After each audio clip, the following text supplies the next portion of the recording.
This is USL League One on ESPN+.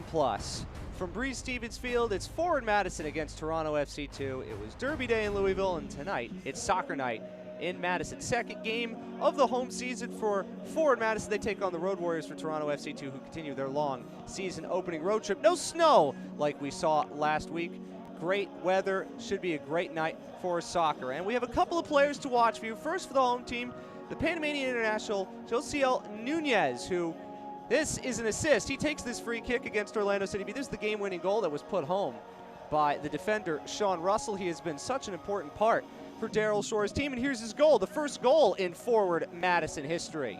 On loan from Universitario in Panama, he is going to be a player to watch tonight for Forward Madison. And how about for Toronto FC2?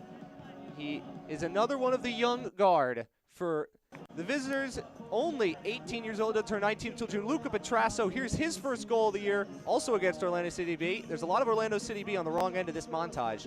And he scored last week, whether he intended to score this goal or not, against Lansing Ignite. He will probably tell you he did. He was able to get it in. That's his second goal, and he has helped TFC2 get to 7 points on the road from their first 9 available. This should be a fun one tonight. Two of the better teams in the league, one great defending, one great attacking. Forward Madison, TFC2. I'm Matthew Aaron. We will see you for the kickoff in just a few minutes.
Here we are at Breeze Stevens Field, second home game for Forward Madison. And on we go for Forward Madison and Toronto FC2 tonight. I'm Matthew Aaron. It is so great to have you with us. Two teams that have gone somewhat different directions to start the campaign. TFC2, 7 points from their first 9 available on the road. And now here is, firstly, the lineup for Forward Madison. 3 of the Minnesota United loanees, Carter Manley, Wyatt Owensberg, and Mason Toy, all available in the starting 11. Josiel Nunez, who we talked about, number 70. Watch out for him. J.C. Banks, who, of course, we'll talk a lot about his father, Jimmy Banks, tonight. He was unavailable last week for the home opener. He is in the 18 tonight. Ryan Coulter makes his 4th consecutive start. And now for TFC2, a lot of good young players to keep your eyes out for today, including, we mentioned off the top, Luca Petrasso, along with Jacob Schaffelberg, who you remember made his big debut for TFC in the CONCACAF Champions League earlier this year, including Griffith Dorsey. Well, 2 former Indiana Hoosiers, and Trevor Schwartz and Griffith Dorsey in the lineup. Only 6 available subs, including one Franco Ramos Mingo, an Argentine defender.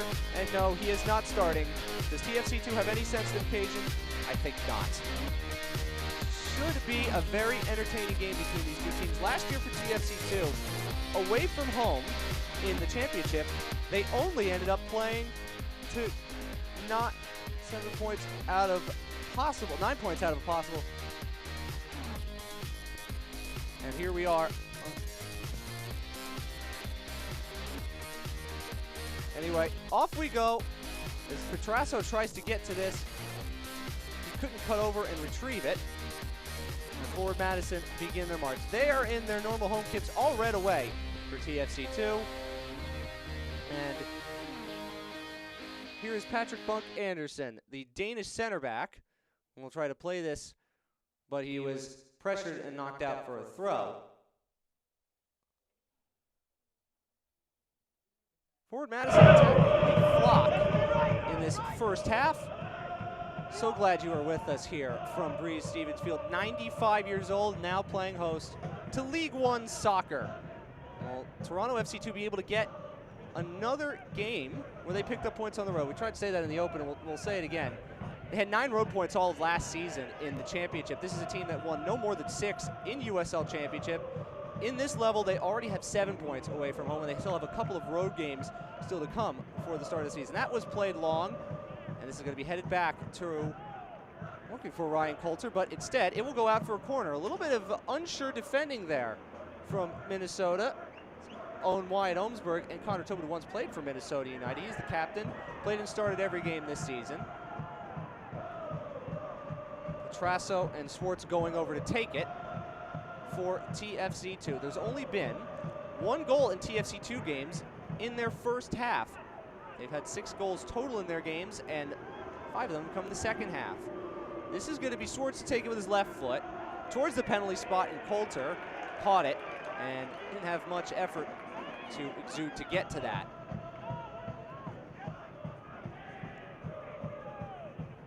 Flock's in great voice this evening. Temperatures in the mid-60s, far cry from the snow from last week. Great soccer weather with a 100% chance of soccer, as Forward Madison tweeted out for the game. If you don't follow Forward Madison on Twitter, you should. One of the most entertaining Twitter follows in all of U.S. soccer. More of a high press here from TFC2 to start. Here's Paulo Jr., the Brazilian, who's played around the lower leagues in U.S. soccer, formerly at Fort Lauderdale Strikers, Indy 11, Ottawa Fury. Came over from Penn FC last year. Jacob Schaffelberg, number 84, trying to move down the right against Carter Manley, another one of those Minnesota United loanees. Duke alum from Elkridge, Maryland. He played 8 times for Minnesota United, as free kick one here off of Nunez, and TFC2 will take it quickly. For Michael Rabaska, this is a building project of getting a lot of these young players. They're 19, 18, some cases 17 years old. It's an incredibly young team, a very fertile ground for talent in the Toronto area. The TFC Academy hasn't been as prodigious as it probably could be, but now with Ali Curtis as the new general manager of Toronto FC, there is a lot to be excited about for some of these young players. Here's some space. Noble Okello, midfielder signed to the first team, is playing a majority of his minutes with TFC2, number 59. He's on the ball here. That might come kindly for Petrasso, and Forward Madison able to clean up. Ryan Coulter, the Irish goalkeeper. He's also the goalkeeping coach. He's made some great saves in the early going. Dane St. Clair unavailable, the 4th of the Minnesota United loanees. Schaffelberg down the line. Okello has a lot of space to get in behind Paulo Jr. and Manley here. Okello has won a corner. That's the second corner for TFC2 in quick succession. And Swartz will go over to take it. This is the second start, the right back. He and Griffin Dorsey, 2 Indiana alums, starting alongside one another for TFC2. Looks like Swartz is going to let this one be taken by Petrasso, who has the ability to hit this with his left foot, as we saw last week. Excuse me, that's going to be Dorsey who takes this, I should say. And headed away at the near post. That might have stung the Forward Madison defender. That got him square in the face, I think, and he's down, and the referee is wisely stopping Kalen Radosov for what we think is a head injury. I think that corner hit him square in the chops.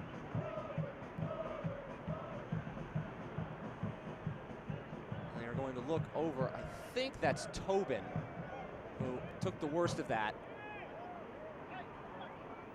Forward Madison training staff coming out to look at him now. And it is, actually it's Olmsberg, in fact, who took that. He's only his second start of the season.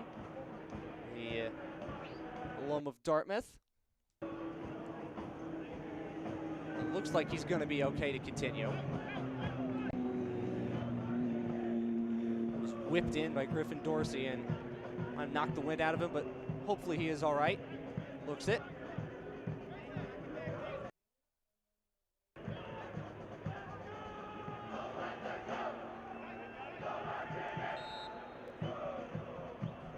After the drop ball, forward Madison will kick exportingly back to Caleb Patterson-Sewell, who is the third goalkeeper for TFC. He has now started 3 of the 4 TFC2 games.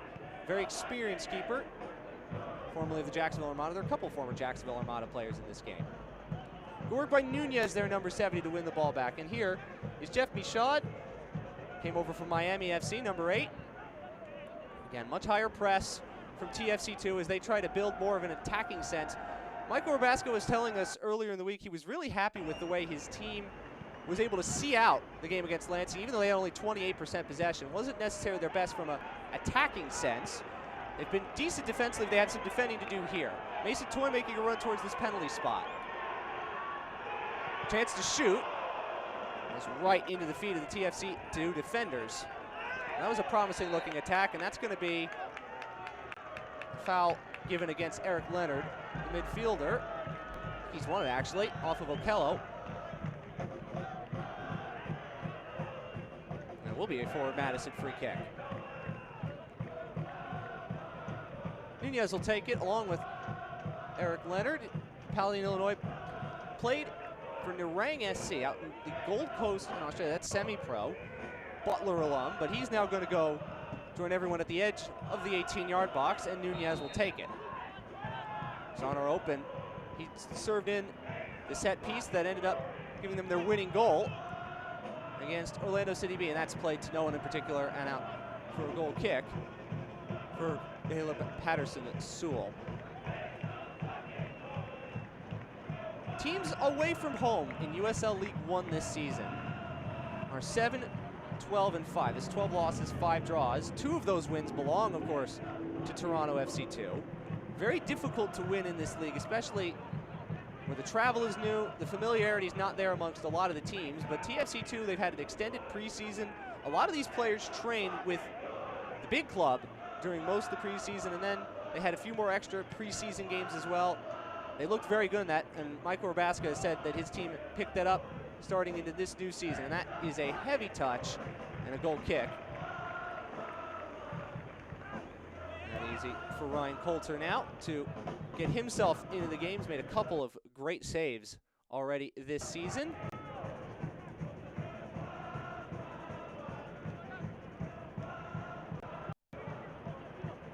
Let's give it away, though. Here's Schaffelberg looking to go centrally. He almost found Petrasso. It's another corner coming. That's the 3rd corner already for TFC2, and they are taking the game to forward Madison here in the first 9 minutes.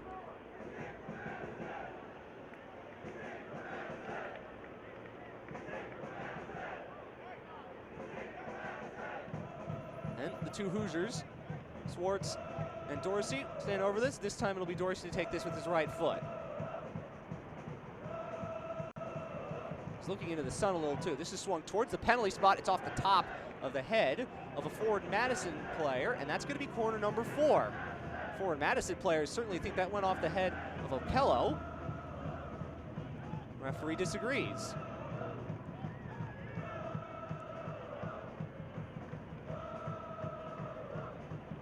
Swartz and Petrasso standing over. This should be a great chance for Luco Petrasso to swing this in with his very good left foot.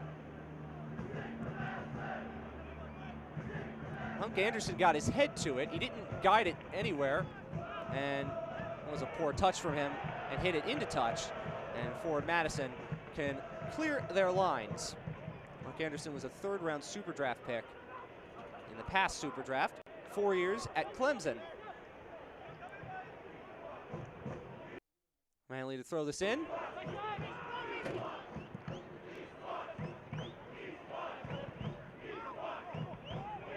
Played all the way back.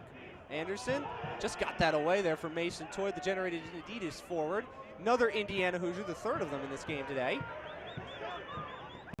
Nunez for Manley, bombing up the right side. Played a good game last week against Greenville, Daryl Shore was telling us. This is Don Smart, the Jamaican, first signing in Forward Madison history, and this is a goal kick.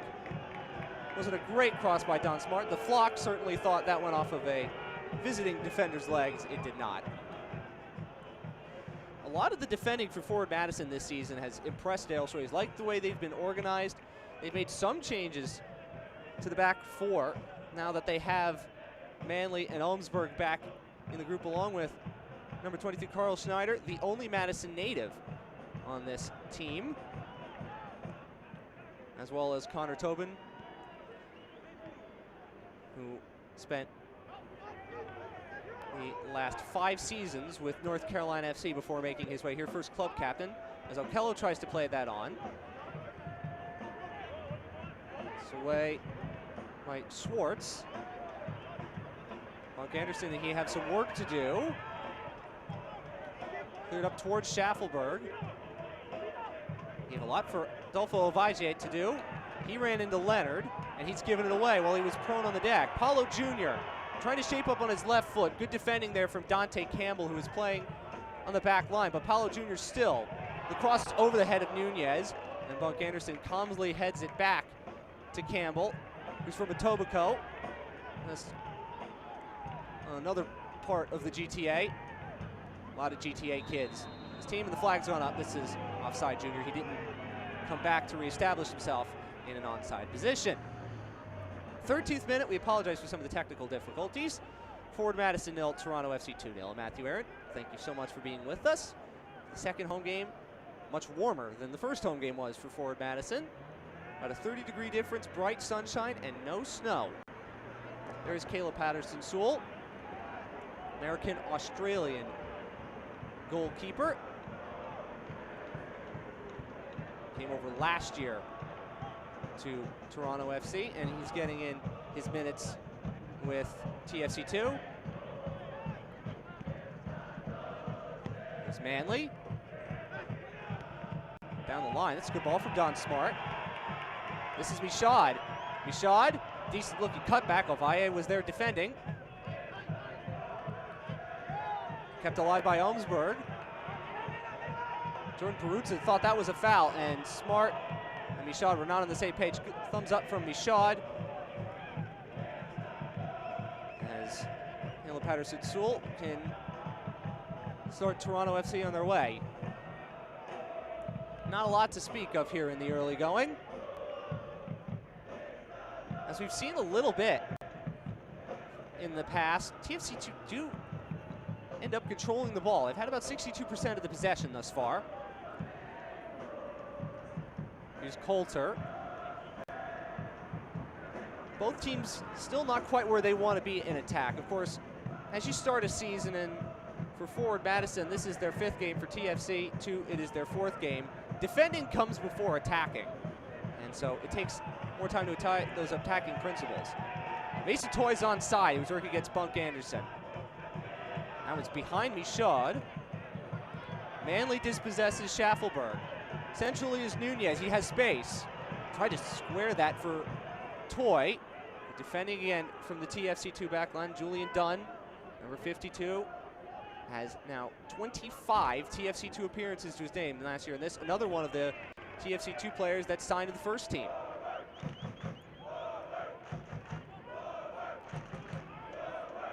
Nunez.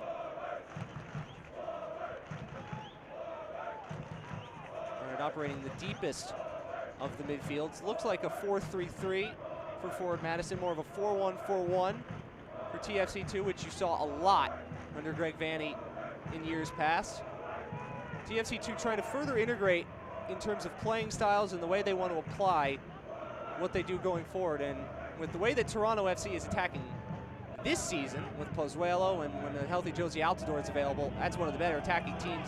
Like this throw in for TFC2. Toy doesn't like the decision. They won 2-0 earlier today at Orlando City. They continue a good start to the season. Here's Dunn. for Tante Campbell. Now in for forward Madison. He's played 15 minutes. Still looking for first real chance. TFC2 have had 4 corners, but they haven't been able to do much with them.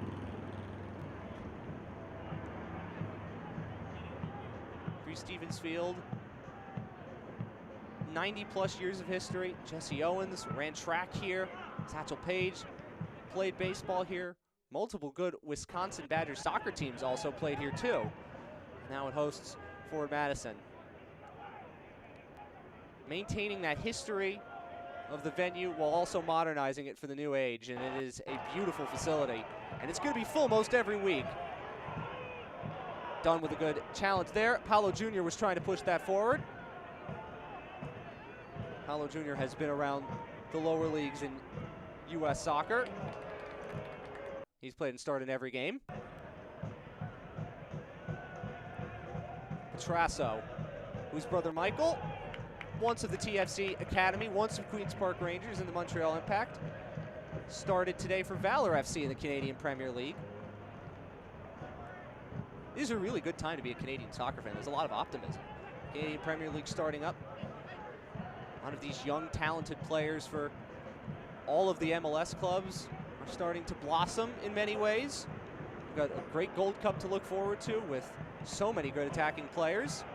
They have to defend here too, these TFC2 defenders. The shot was blocked. Again, good defending by Dunn. He's able to get away with it. The TFC2 a little bit shakier now. However, might be an opportunity in the counter here for Schaffelberg. Can he play the bounce well? Good recovery from Ohmsberg.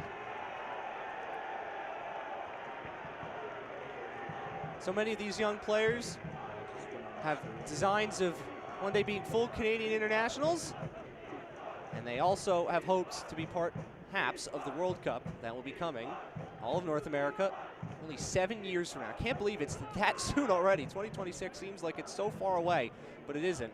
And for a lot of these players, will they be able to get there? There has to be an incredible excitement around Canadian soccer with all that is going on. And of course, the Women's World Cup is starting soon. Although the U17s, which feature a TFC2 roster player, Jaden Nelson, they had a 2-0 lead against the U.S. in the CONCACAF U17 World Championships on Thursday and ended up losing 3-2. That cross is headed away easily by Manley. Here's Smart, trying to play it off the bounce. Dispossessed by Okello. He thought he was fouled. Campbell. Okello. Luca Petrasso. He's on his not favored right foot. He passed with his left. That cross comes in. Lord Madison well organized. Ovaje, formerly of Real Monarchs, formerly a Real Salt Lake homegrown player. Played back in his native Chile last year before joining TFC2 this year. He has a goal to his name. He's crowded out. And now what could Forward Madison do? Nunez for Smart. Don Smart, the first signing in Forward Madison history. He knows Peter Wilt pretty well when Wilt ran Indy 11, and Smart was one of the many good players that Indy 11 had in those years. Nunez tried to switch that, and TFC2 have defended pretty well too. For all that they've done going forward, they've only given up a goal this season. That was at FC Tucson. Smart flicking it on for Manley. That cross took a deflection. Almost settled down by Smart, but his first touch was heavy, and it's a goal kick. A little bit more for the flock to cheer about now. Fans follow Forward Madison and the rest of USL League One all season long on ESPN Plus, home to USL, MLS, UFC, and more. Join over the 2 million sports fans who have already discovered ESPN Plus and watch League One live every week. Sign up today at ESPNplus.com. That is not only where you can find all of your League One games, but also all U.S. Open Cup games. And Forward Madison will be playing Milwaukee Bavarian on Tuesday night.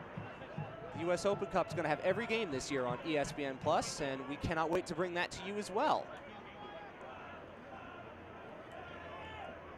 Bunk Anderson. Went away rather cheaply there. TFC2 tried to play out for the back, and then Smart gives it away to Okello. Petrasso hasn't been involved in the game that much. Smart went to ground to try to win it, but pushed it on to Campbell inadvertently. Griffin Dorsey. Does he go over? There's no foul, says our referee.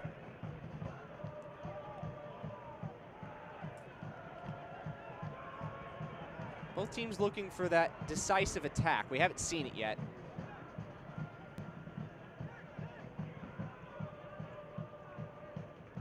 Nunez.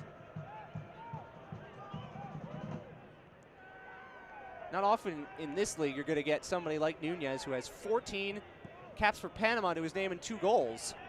It's a lot of pedigree for Daryl Shore's team. It was really a coup as a signing. Michaud gets away from Ovalle. Tried to shape up at his left foot. He hit that right at Patterson-Sewell. But it is a shot. It's a shot on target. And a little bit more of a positive move forward for forward Madison, who are now almost drawing even in terms of possession. Down about 62-38 early. It's now about 53-47 in favor of the visitors. Okello picks his head up. Didn't like the run of Schaffelberg. Petrasso going away all the way through. It's Peruzza's onside, and it's a great save by Coulter. That was Jordan Peruzza. Has a goal already, 3 goals overall in his TFC2 career. That should have been his second of the season. Good save by Ryan Coulter. That's the first real quality chance for either team. Well-constructed move by TFC2. Kello. Gave that away to Schneider. Tacks on here for Paulo Jr.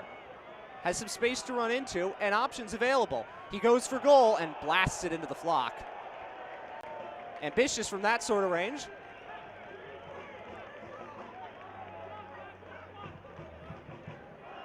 And here's that chance for Peruzza. This is a great save by the right hand of Ryan Coulter. Peruzza, all he has to do is elevate that and get a little bit more direction on it, and Toronto FC would have been ahead.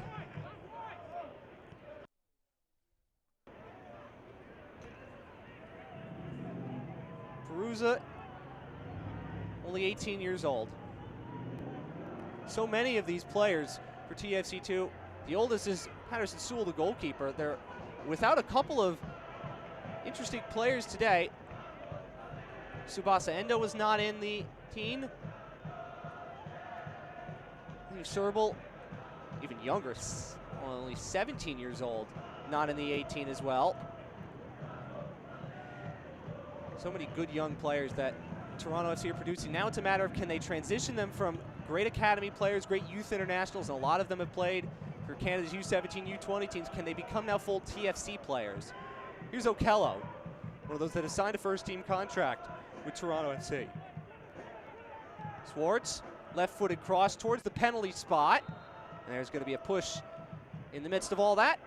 That's going to go against Peruzza, and it is a free kick for forward Madison.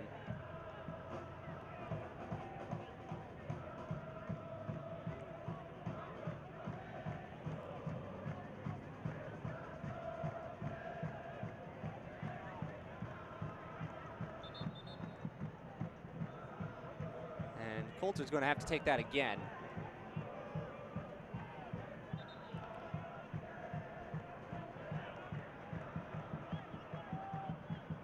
And now we can get play rolling. What a great atmosphere that the Flock provides, all the supporters groups. This is going to be a fun place to watch soccer, not just now, but for many, many years to come. Smart goes down. Flock wants a foul. They don't get it. And on the way comes Bunk Anderson.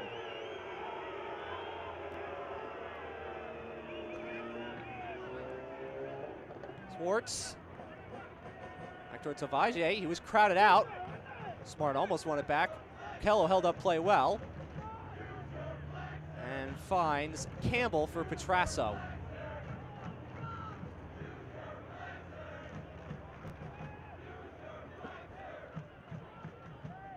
Dunn.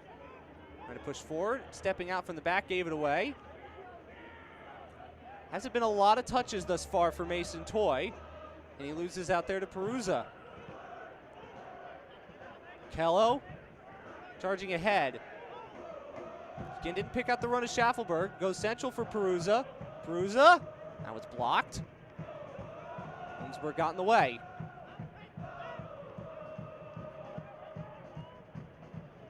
Kello once more. Campbell. Perusa. Can he shape up to shoot? He wants to go for that for Schaffelberg. Comes in. Headed away by Leonard. So right now it's TFC2 doing most of the attacking. Forward Madison have been pinned back a bit, but can they do something on the attack here? Here's Nunez.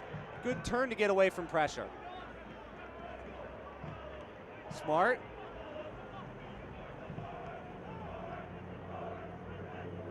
Ishad.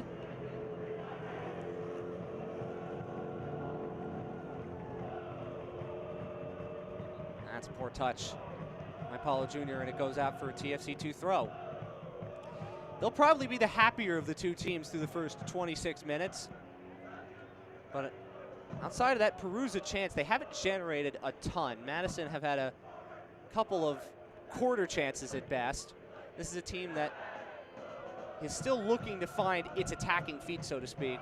Daryl Shore was talking to us about what he wants from Paulo Jr. and Don Smart, the wingers, to try to be more involved in the attack. This team wants to be a possession-based team, build up and move forward, as we've seen a little bit, as Smart's dispossessed by Swartz. Perusa's in one-on-one against Tobin. Perusa. It's good defending by Tobin. He recovered. And that is going to be corner number 5 for TFC2. And Perusa's getting the best chances thus far for the visitors. Question's going to be, will TFC2 make one of these count?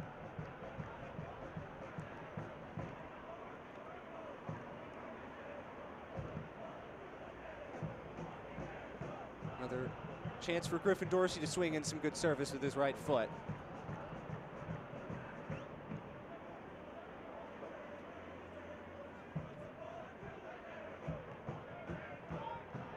Towards penalty spot down, and it was a weak header in the end, and it went right at Coulter. It was better service from the 6th overall pick of the Super Draft this year, Griffin Dorsey. Playing outside, was a more forward player for Indiana.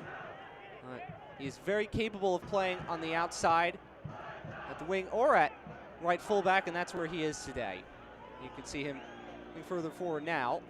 He is definitely capable of playing at both positions. Good work by Nunez. Looking for Mason Toy. Mason Toy, I don't think he got the clean contact he wanted. He put it wide, and that was a better looking attack for forward Madison. And it all comes from Nunez once again. A couple of good step overs, and this Toy does really well to take that into his stride, but kind of bounced ahead of him a little bit.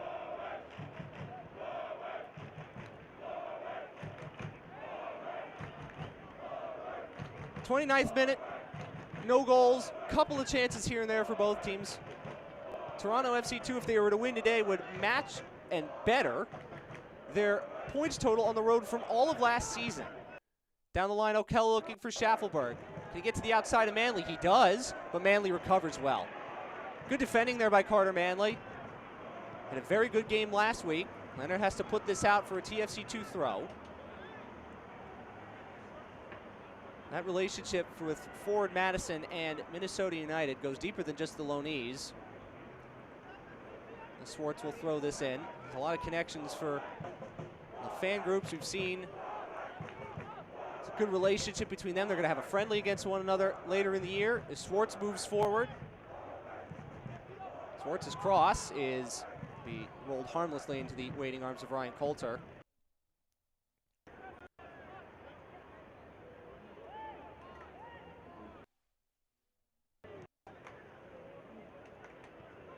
So many great links between one slightly newer Midwest club and another. And forward Madison and Minnesota United. And there was another loanee on the bench too, and Ali Hamis Nganze. Tanzanian. 2 Tanzanians on this forward Madison roster, both on the bench tonight. Played a half hour, still looking for a goal. Campbell hits this into touch. As we mentioned Jaden Nelson, who is rostered with TFC2. He had a hat trick today for the Canadian U17s. And a 4-2 win. They responded well from their loss against the U.S. on Thursday. Trying to qualify for a U17 World Cup. And those are some of the players that Toronto FC has coming through their academy. Down the line, Toy. Got there ahead of Julian Dunn by the corner flag. Toy is isolated, but he finds Nunez. Corner of the box. Nunez. Here's Michaud. Paulo Jr. Schneider might have inadvertently dummied that back to Leonard, but Leonard was aware.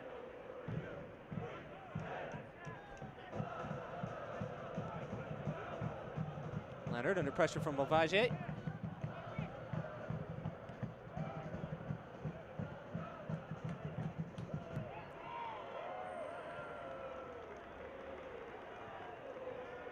It's a much better spell of possession for forward Madison. They haven't had a ton of these to speak of in the first 31 minutes of change. Smart can get on the end of this. He has Manley in support. Smart's cross is turned behind by Bunk Anderson for the first forward Madison corner of the night.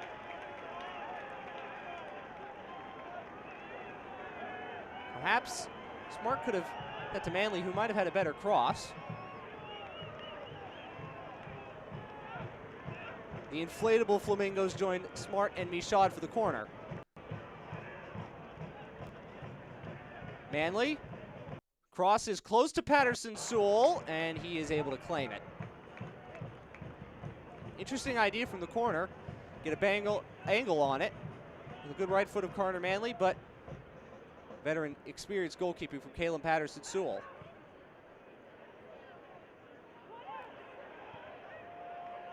On it comes Smart. Can he track this down? He can. Good hustle by Don Smart. Another chance to cross with his right foot. Towards the back post, and it's smuggled in by Paulo Jr., the first home goal in forward Madison history.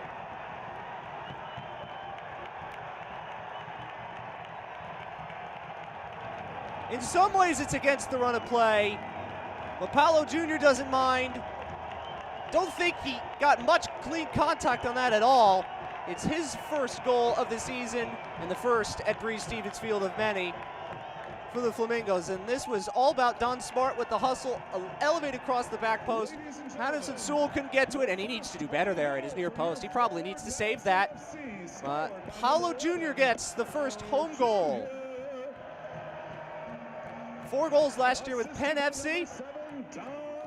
And Don Smart picks up an assist. Even a little bit against the run of play, forward Madison has the lead. Talked about the wingers, and Daryl Shore was very insistent on getting more from his wingers, and that's a winger-to-winger goal. And now Toronto FC2, who had the better of the attacking play before the goal, now play from behind.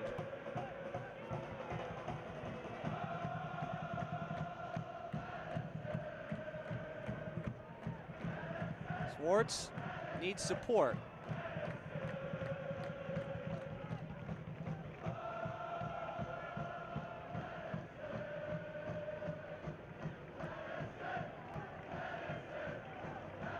In the first 3 games for TFC2 this season, they've traded for only 6 minutes. That was against FC Tucson in the second half.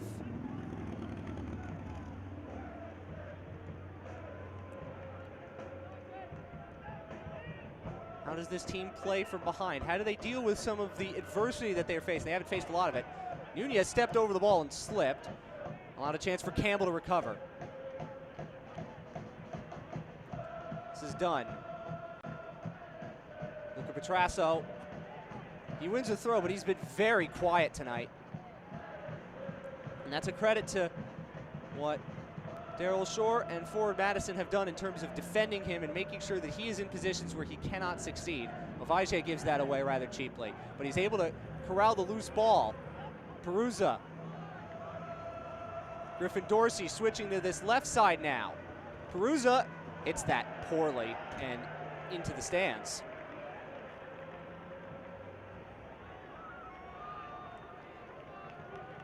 Break for forward Madison. That should have been a better chance than it was. Looking for the latest USL League One news and content? Follow at USL League One on Twitter, Facebook, and Instagram for exclusive access and updates. Ryan Coulter, who made that save earlier in the first half on Jordan Peruzza. Game-altering save at this point because forward Madison has been a lot better since. Ovaje trying to go centrally. And it's one of the first times we've seen the whistle blown today by our referee, Kellen Radosov, as Schaffelberg wins the free kick. He and Dorsey have switched flanks as TFC2 take the free kick quickly. Now, approaching the 37th minute, Paulo Jr. has the forward Madison goal.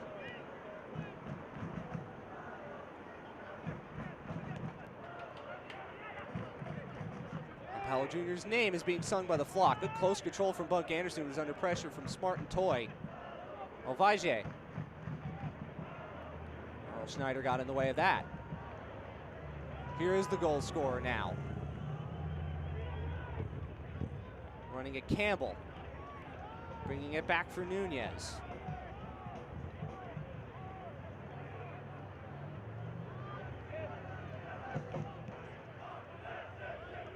Holmesburg for Manley. One Minnesota United loanee to another. That cross was not dealt with at all. Here's Don Smart with a chance. He didn't get any sort of contact on it at all that he wanted. Bunk Anderson with a terrible clearance. Easy save for Caleb Patterson-Sewell, but forward Madison now has a spring in their step. They have the goal, and their attacks are looking better and better. Okello. He's done.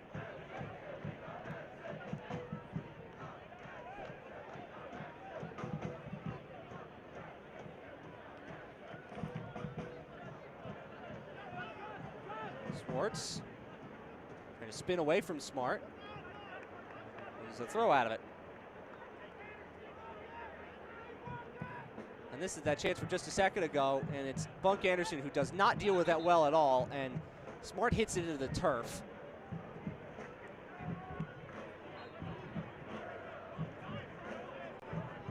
Very good left foot, Don Smart. Showed it on the cross for the goal, but not on that shot.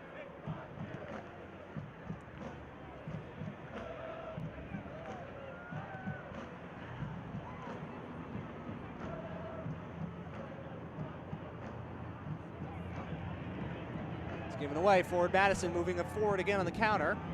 That was Tobin all the way up from center back. He's now out of position. Forward Madison captain. Trasso for Ovaje, another very good player for TFC2 that's been held quiet. Peruzza. Dorsey. Griffin Dorsey towards the back post. That wasn't far away. Coulter was flat-footed. He could do nothing about that. That's a great shot by Griffin Dorsey, but he couldn't guide it into the far post. The defenders for forward Madison were backing off, and that shot ended up being further away than it looked. Toronto FC2 definitely carry a threat going forward.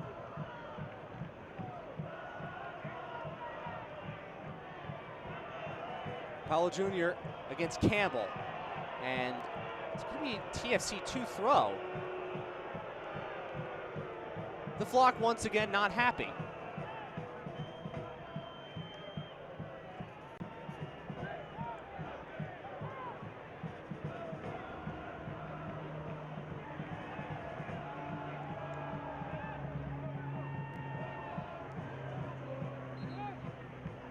Ended up giving a free kick for that. I think it was the high arm from Paulo Jr. that did it. 5 minutes to go, first half. Forward Madison 1, Toronto FC 0. Paulo Jr. in the 33rd minute has forward Madison's first goal here at home. And TFC2 now trail for as many games, for as many minutes in this game as they have in their first 3. And there's a miscommunication between Campbell. Done. They both weren't on the same wavelength, and forward Madison, after all of that, have won it back.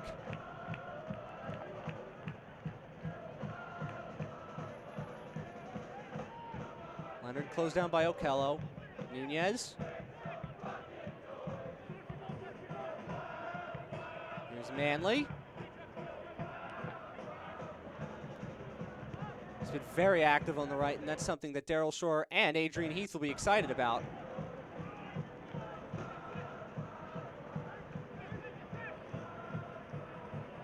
Rashad trying to pick out Smart. Forced to go back to Olmsberg. Leonard closed down quickly. Drives the switch, and Paulo Jr. plays the bounce well. Good set of touches to bring it under his control. Nunez back for Paulo Jr. Campbell did just enough to fend off the Brazilian.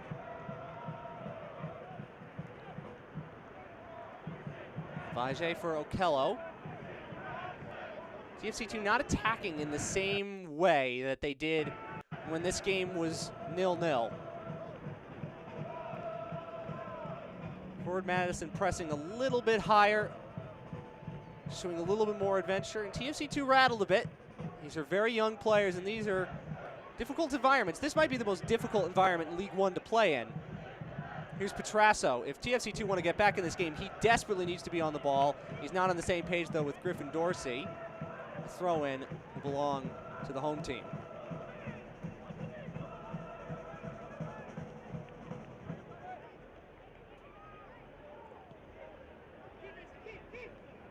On the line, Toy. He handle that? I think he did. He did, in fact, handle it.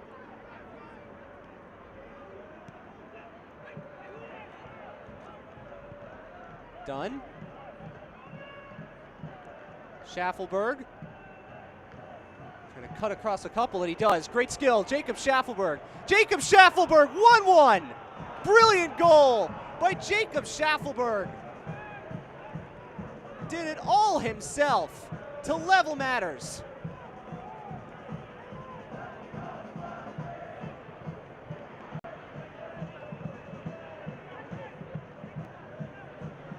One and two and three. In no chance to stop that. Made his debut on the wrong end of a bad night for TFC at Independiente in the Champions League. Scored by number 84, Jacob Schaffelberg. His first goal for TFC2 has leveled matters here in the 43rd minute. That is a brilliant goal from Jacob Schaffelberg. Leonard and Schneider were spinning tops. Great close control by the young man from Nova Scotia. Great day for Nova Scotia soccer, by the way. Halifax Wanderers won today in Canadian Premier League. And Jacob Schaffelberg, a native of Port Williams, Nova Scotia, scores his first professional goal.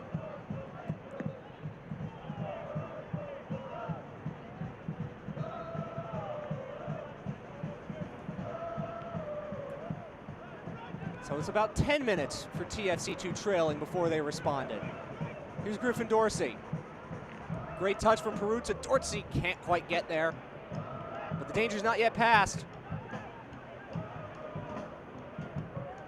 Luca Petrasso. Alvaje, the Chilean. Swartz.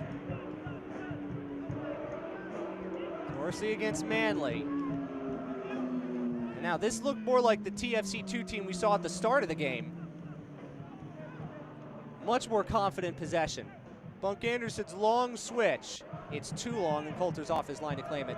That's the fourth goal conceded this season by forward Madison. It is only the second from open play. The first time that Coulter has conceded a goal from open play.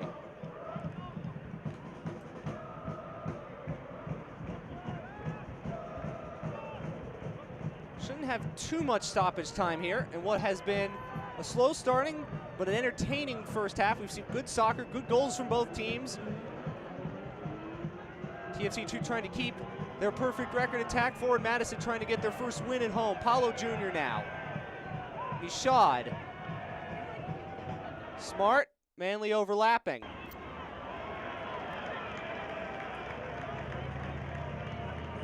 The referee has added 1 minute of stoppage time. 1 minute of stoppage time coming, as Don Smart will stand over what will be the second corner for Forward Madison. He will go short from Ishad.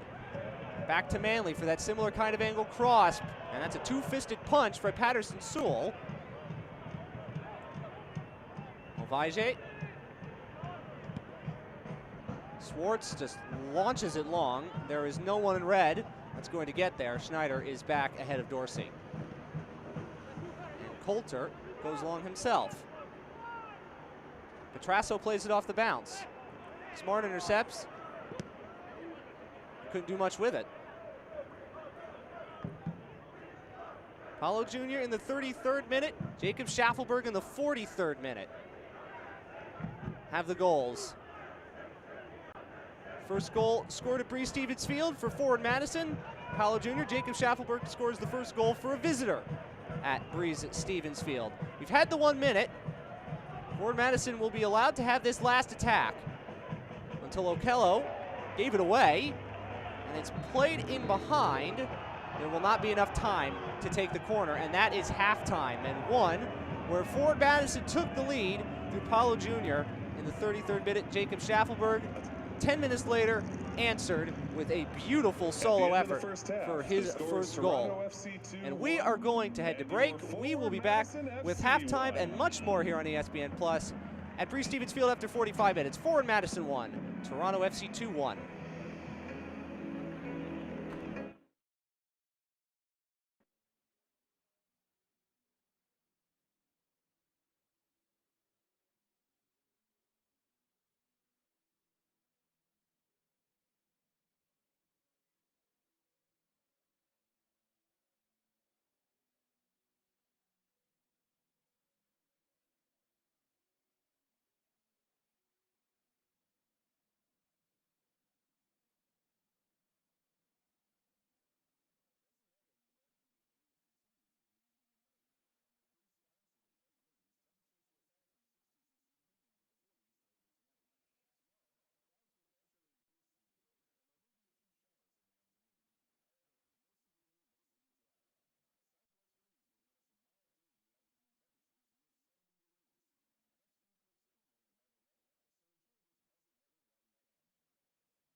Welcome back to Bree Stevens Field. Oh, there's flamingos everywhere. It's beautiful. Forward Madison and Toronto FC 2 level at 1. Not snowing this week. It snowed last week for the home opener. Why don't we reminisce about the insane and the wonderful that was the home opener for Forward Madison last week?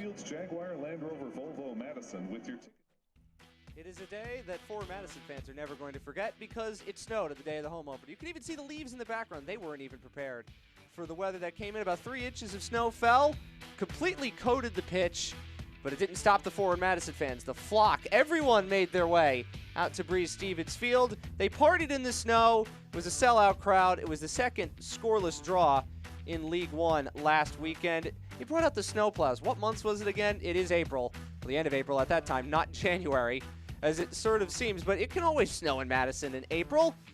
And it didn't really matter for the fans who got to enjoy being out in the snow. We got the yellow ball. We didn't get the best of soccer. Felt like it was being played in frigid conditions in winter weather because it was. This was basically the best of it for both of these teams. 0-0 was fair to both of them. The snow made it for interesting atmospheres. You look at all the snow flying around, complete with turf pellets too. And the fans get their chance to thank the players for an amazing home opener. Now let's look at what Forward Madison has going on where there will not be any snow in the future. They're at Red Wolves next week, Tormenta at home at North Texas. That's 3 really difficult games. They'll start June against Lansing Ignite, and then they'll go to Orlando City B, where they picked up their first win in USL League One. And now we'll go to Toronto FC 2. They're the only team that has yet to play a home game. They're at Tormenta next week, and then Orlando City B for the second time. Then 24th against FC Tucson. Note the start time for North Texas SC, one for the kids, and then at the Red Wolves on the first day of June. And now, let's take a look at what else is happening around USL.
Now Morton's coming up, it's headed and in.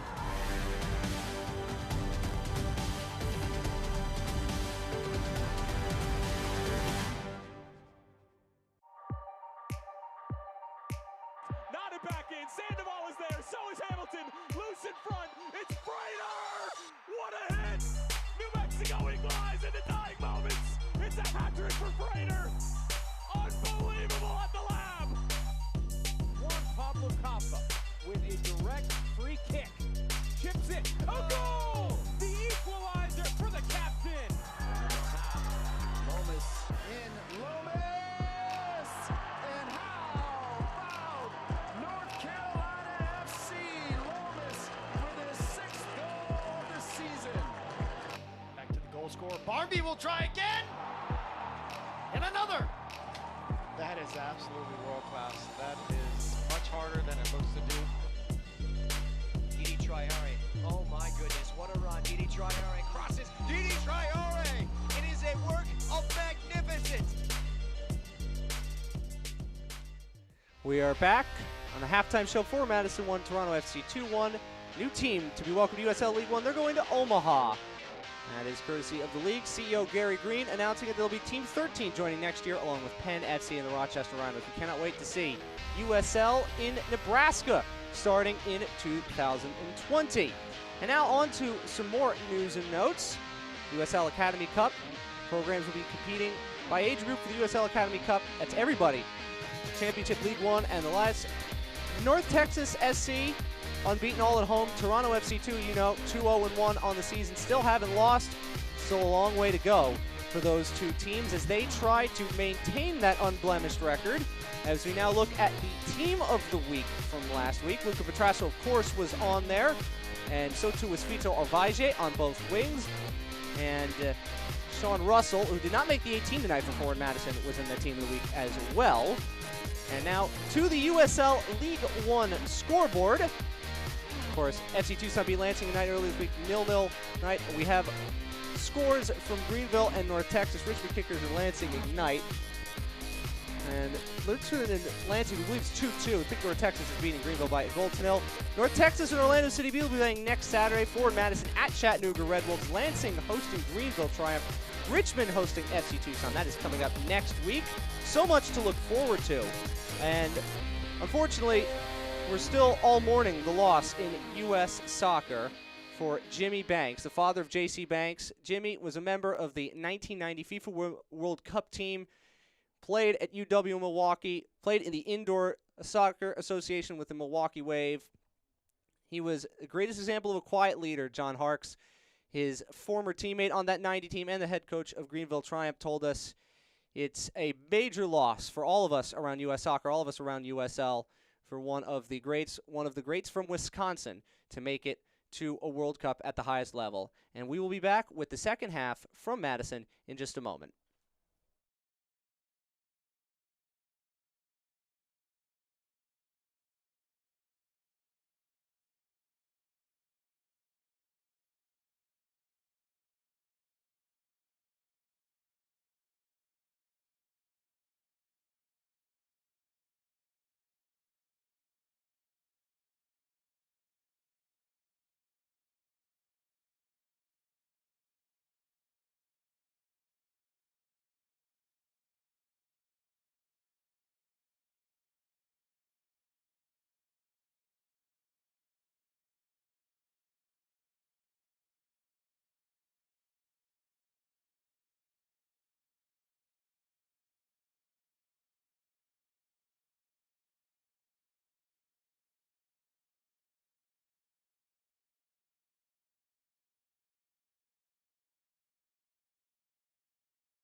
We are back at Breeze Stevens Field. Dusk is approaching. Forward Madison 1, Toronto FC 2-1, USL League 1 on ESPN+. I'm Matthew Aaron. It's great to be with you.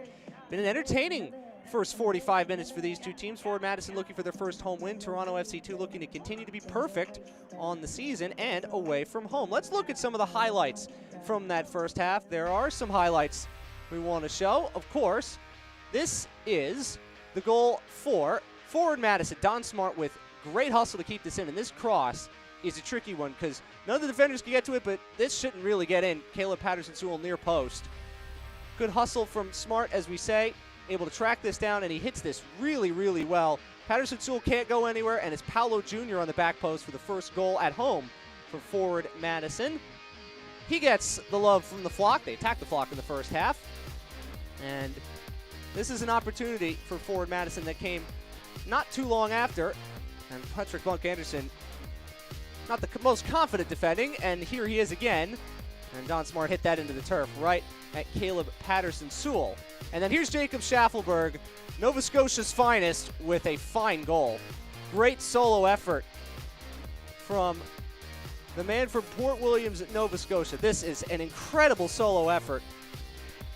Takes it here in his stride after the pass from Julian Dunn, and Carl Schneider, Eric Leonard, they didn't have a chance. Everyone else was flat-footed, and Ryan Coulter concedes his first goal from open play this season. And we have a very good second half on our hands. And we're going to take a look now. Some of our halftime stats. 7 shots apiece. TFC2 with a slight edge in possession. Both teams have 3 shots on target, so you'd say it was pretty even. I think Toronto FC2, for larger portions of that second half, had the better of the attacking play, the better the approach play, the better the build-up. That is something Michael Rabaska wanted his team to do, and his team has done that. Forward Madison's goal came somewhat against the run of play, but they did deserve this goal, and now we're back to soccer once again. Here at Breeze Stevens Field. 95 years old, this stadium. Last year, it was not quite what it is now. Beautiful stadium, filled to capacity once again. Can't say enough about some of these fans. The Flock, Labara, Forward Union, they're going to create an atmosphere that's going to be legendary, not just in League One, but in this sport for years to come. Even with the snow last week, nearly 4,500 people came.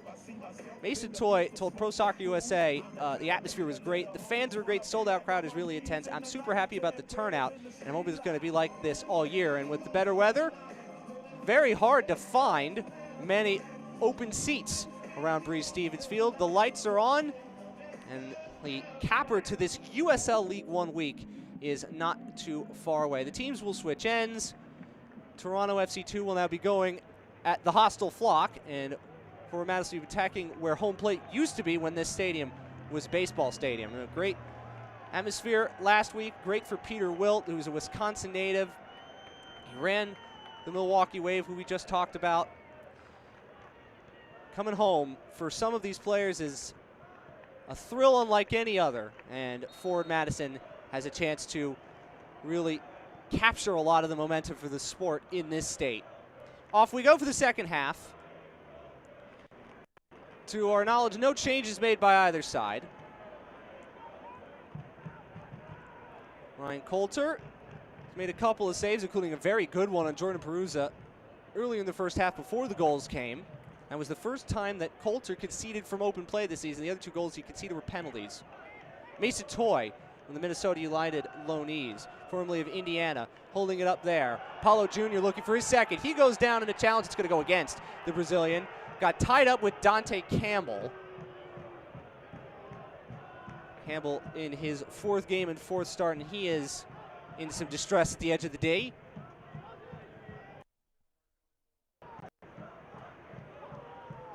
So right off the hop, Forward Madison pushing forward, and I don't think there's a lot in that either way, but Paulo Jr. definitely tries to use his leverage there, and our referee, Kalen Radosov, who didn't whistle for many fouls at all, wasn't having much of it.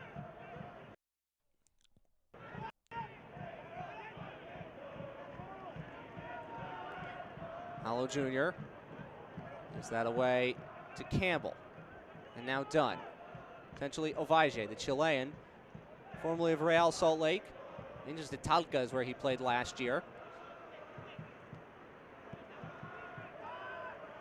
Here's Griffin Dorsey. 6th overall pick of the Super Draft for Luca Petrasso. Been very quiet for him today. That's credit to the way that this Forward Madison team has defended the 18-year-old from Woodbridge, Ontario. Member of the last U17 Canadian team at the CONCACAF Championships. We told you Jay Nelson, who has one appearance this season for DFC2, had a hat trick in that tournament in a 4-2 win for Canada earlier today. Here's Perusa.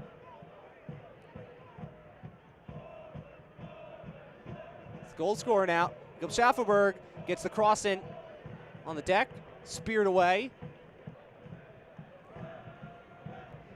And now Jacob Schaffelberg is going to be on the eye of every Forward Madison defender who already saw one amazing set of skill to score his first goal as a professional.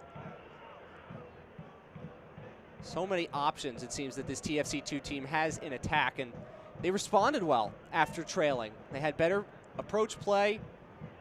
They attack in many ways a lot like what Greg Vanney and Toronto FC tried to do.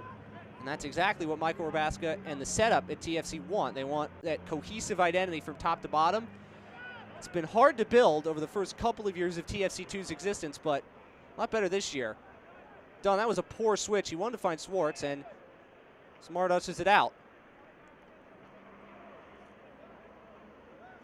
Smart gets the assist, the first signing in Forward Madison history, to Paolo Jr. for the first goal at home in Forward Madison history.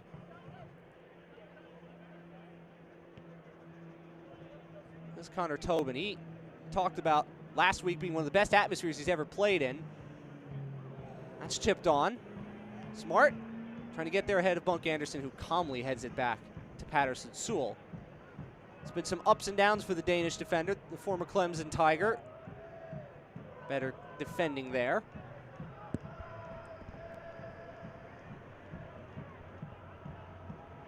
Ovalle.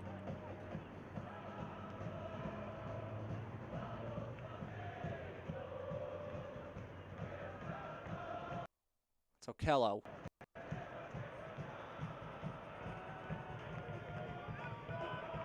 Griffin Dorsey.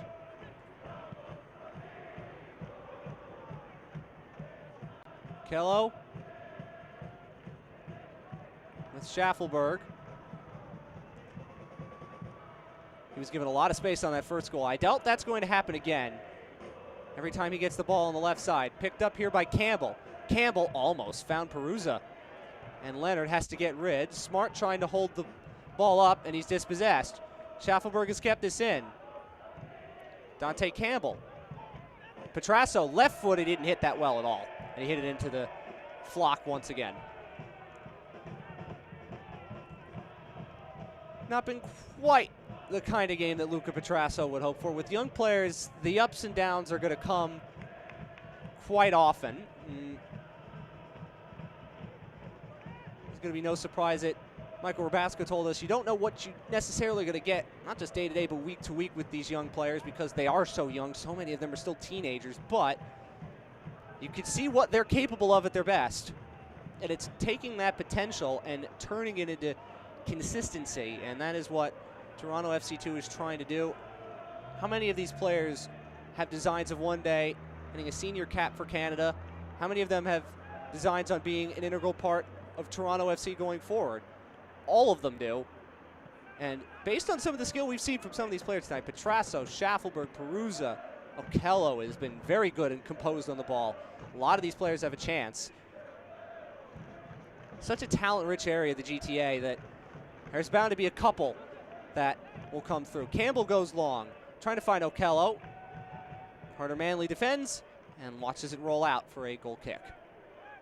As we said, Toronto FC2 only brings 6 substitutes, including the goalkeeper, Kevin Silva, who was just officially announced today, along from the reserves from Hearts in Scotland. All available subs are there for Forward Madison. None are defenders.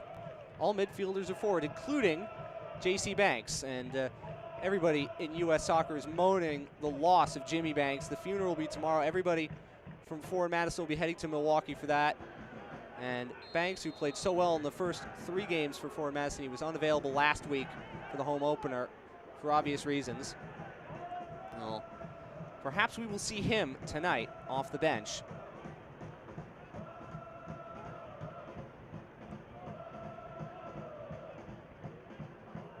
Patrick Bunk Anderson. Campbell. And he goes. Griffin Dorsey. He's onside. Had a heavy first touch, allowed Paulo Jr. to recover. However, Paulo Jr. concedes the corner. And that is corner number 6 for Toronto FC2.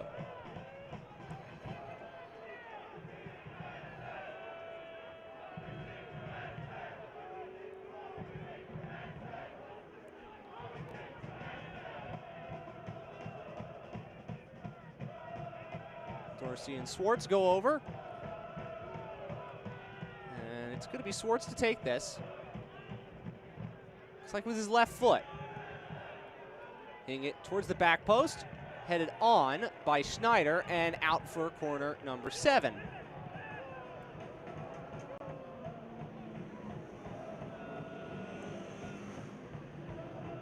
This is more Luca Petrasso's territory. Dorsey comes over as well, and Dorsey takes charge.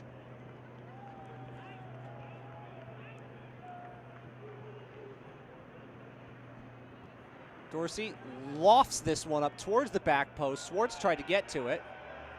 And that's going to be a 3rd corner in quick succession. Schneider thought that took a nick off of Swartz. The flock certainly agrees, but the referee does not see the same way. A lot of defending to do now for the home team. Swartz to deliver. Is the service better here? It's off the top of the head, I believe, of Leonard. Nunez trying to break some of this pressure. He's being faced up by Petrasso. Now he's double teamed and he's won a free kick. Okello came in late. That might only be the 3rd or 4th foul that our referee Kalen Radisav has blown for today. It's been a very well played and cleanly played game thus far in the first 54 minutes. 1-1 was our score at halftime. Goals by Paulo Jr. and Jacob Schaffelberg. What twists are left to be written in the final game of this USL League One week?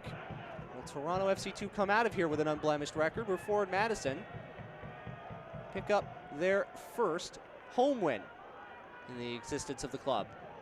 That's given away to Ovaje. Ovaje, Jacob Schaffelberg, he's got Dorsey making a run towards the penalty spot. The cross comes all the way through. Touched on by Schneider for Michaud. It's calm defending by Forward Madison. Leonard trying to break the pressure of Schaffelberg, and he finds Manley.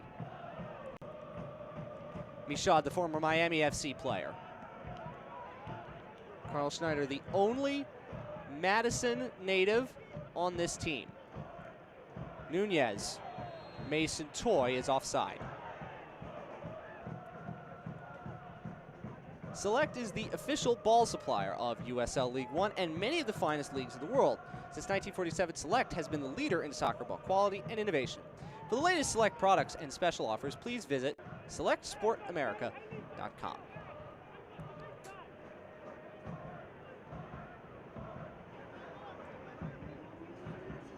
Here's Julian Dunn. It's a couple of senior caps in terms of TFC, 2 appearances for him. 18-year-old. Kello working centrally. Manley read that very well, took that away from Schaffelberg, but he had no outlet. And the TFC2 pressure continues. Ovalle skips by Nunez. Took a nick off Michaud. Campbell. Campbell, great ball for Griffin Dorsey. Griffin Dorsey hit that really poorly. Hit it with his instep and dragged it well wide. He had a little bit more time, and if he hit that better, Coulter might have been in trouble. Instead, it's A harmless shot that goes out for a goal kick. Just hit it into the turf. I think he hit it with the inside of his right foot. Not what he would have hoped for. He's had a couple of decent chances today, Griffin Dorsey. Not an academy product, but was the 6th overall pick of the Super Draft, a player that TFC want to develop. Dorsey has an assist. He's now played and started in all 4 TFC2 games. Here's Schneider. A step beyond Campbell. Good tackle there by Dorsey. And now here he is on the run. Campbell making the run to the outside if we can't find him.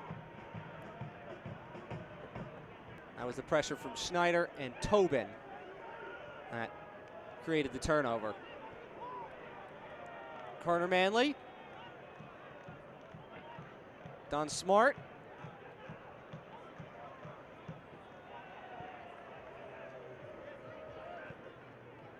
Schneider.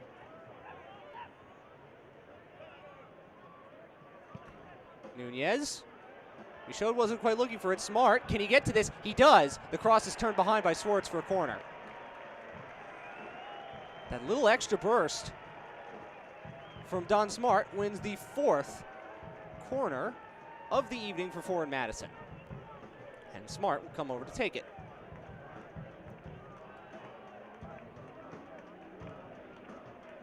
Right in front of the warming up Forward Madison substitutes. We saw it also available. Smart takes. Towards a penalty spot. Headed up and not away by Dunn. Nunez back through its off a leg. And now here's Campbell.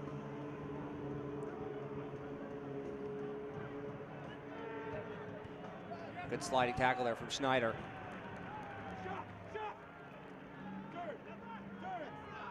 Trasso.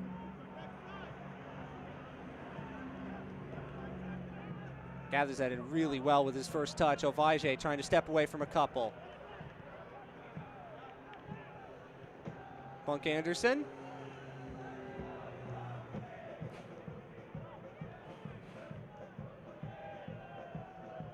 Michael Rabaska will probably be the happier of the 2 coaches. His team has responded, but they went down a goal, and they've had the possession. Bunk Anderson, he misplayed the bounce, and he was able to play the second bounce better and get that ahead of Mason Toy. It's been a relatively frustrating night for Mason Toy. Meanwhile, here's Schaffelberg. What does he have in his bag of tricks now? He went for an audacious flick. It didn't have much of a chance, but that's confidence. Just the way he tried to hit that, coming towards goal, the inside of his foot, hit it well into the flock, but that is a player who has some confidence after scoring the goal he did. An incredible goal that was. Couldn't hit the target there.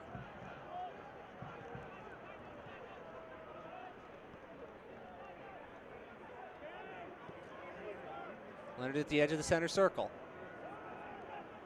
Approaching the hour mark. Schneider not on the same page with Paulo Jr.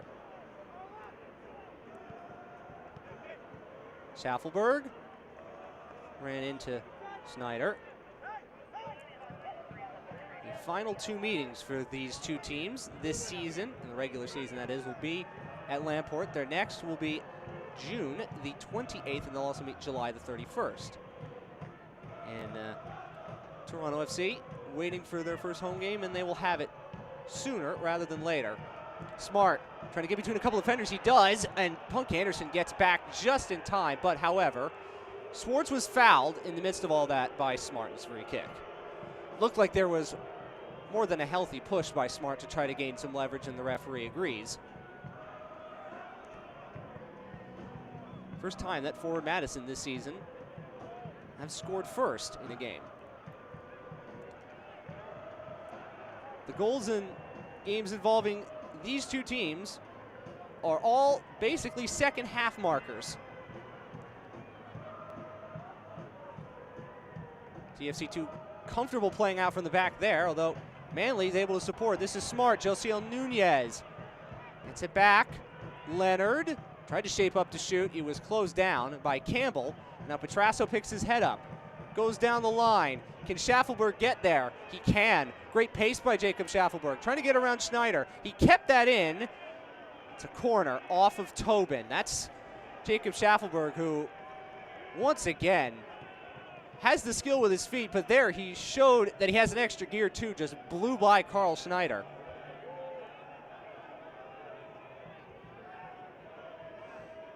Schneider came over from Swedish soccer, 26 years old, and someone more than a few years his junior just blew by him.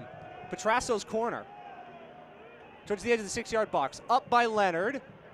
Toy trying to get rid. Still, they haven't cleared. Bunk Anderson's shot was deflected away by Leonard. Paulo Jr. trying to win it here, and he does. And a little bit of pressure relieved for forward Madison. Good pressure there from Smart. Paulo Jr.'s ball was not on the same page with Mason Toy. He's had a very frustrating night. Generation Adidas forward from South Orange, New Jersey. Back it comes. Griffin Dorsey. Griffin Dorsey, that's going to be another corner for Toronto FC2. They now have 10 on the evening. Forward Madison have defended these very well, but Toronto FC are creating many, many chances to not just earn them, but there's going to be one where they get a quality scoring chance from it. Dorsey will take this corner too.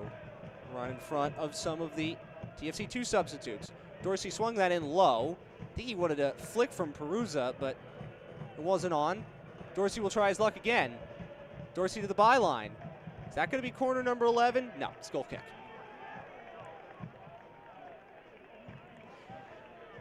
There's been a lot of bend but don't break defending from forward Madison. The Schaffelberg goal was an incredibly talented individual effort from Schaffelberg, and other than that, outside of maybe the Perusa chance, forward Madison have kept a lot in front of them. They've defended pretty well. They've bent, they haven't broken. Michaud, Smart, and Manley trying to combine there on the right in front of the forward Madison bench.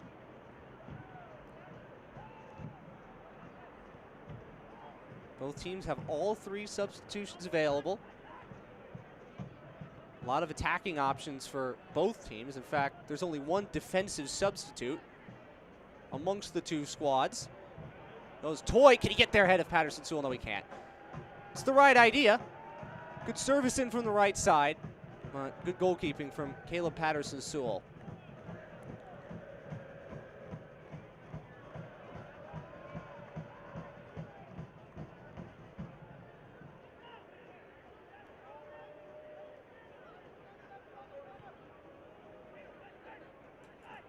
Getting word that a forward Madison substitution is going to come in shortly. Paulo Jr. Meanwhile, Mason Toy, that's a heavy first touch. Michaud supports. Michaud all the way out, took a deflection off of Dunn. He reacted in time to help it on its way. Toronto FC2 clear their lines. Now it's forward Madison's turn with some pressure.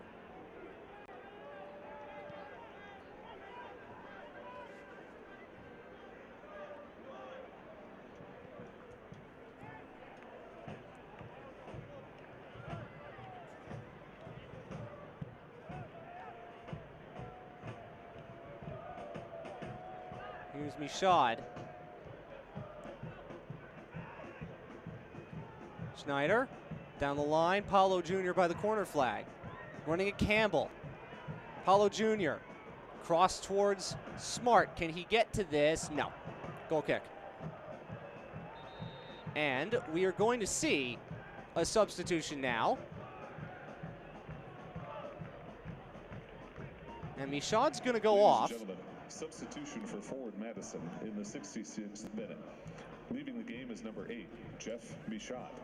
Entering the game, number 29, J.C. And here comes J.C. Banks. So that is a forward on for a midfielder. And J.C. Banks, who missed last week after the death of his father.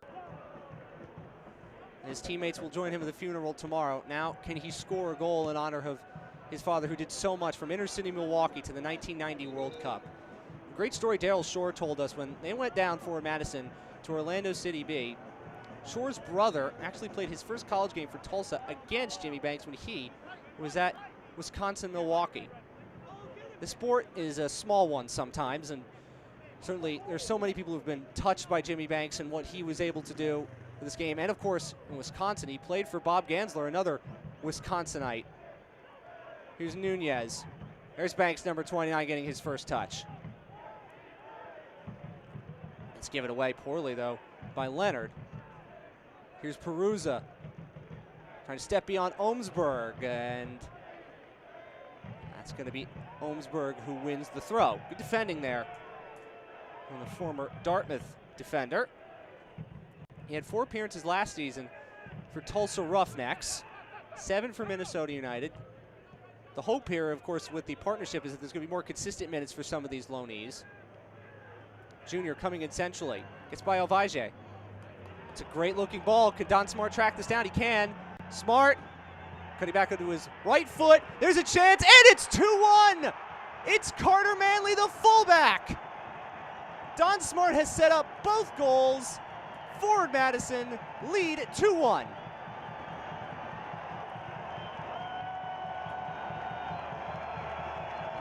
Great ball for Paulo Jr. I thought Don Smart was going to cut this back onto his left. He cut it back onto his right, and that is a good finish there for Carter Manley. Manley scored only 1 goal in his Duke career. He had no professional goals to this point. He has his first now, coming all the way from right back. He had a great game last week. Daryl Shore singled him out for praise. He's had an even better game, and now he gets to cap it with a goal. And Don Smart, too. The veteran Jamaican, in his 4th game and 4th start, has assisted 2, and it's Forward Madison to Toronto FC, 2-1. And that was really the first bright attack for Forward Madison throughout the entirety of that second half, and now they have a lead to defend. This is going to be pulled back. And now Toronto FC2, who trailed for about 10 minutes before finding the equalizer through Jacob Schaffelberg. Do they have more resilience in them? Michael Rabaska was telling us last week that even though his team only had 28 possession, they saw out that 2-0 win over Lansing Ignite incredibly well. And that's not something that is easy to do necessarily when you're a young team. And this is headed behind by Dunn under not a lot of pressure for J.C. Banks. Throw in for Forward Madison, and here come the flock.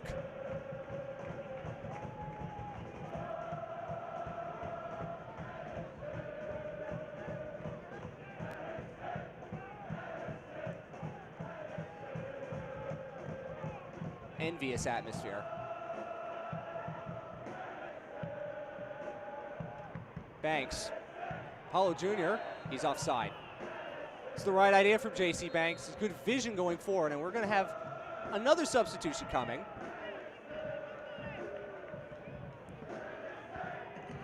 Substitution for Toronto FC2.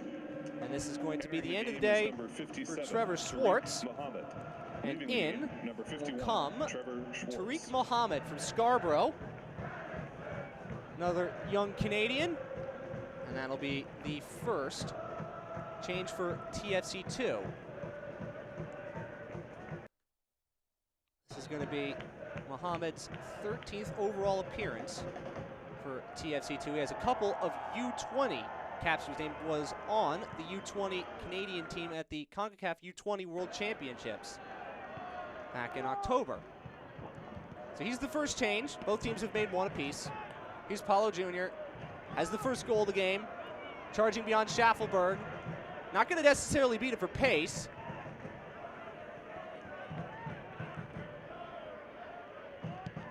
Back for Tobin.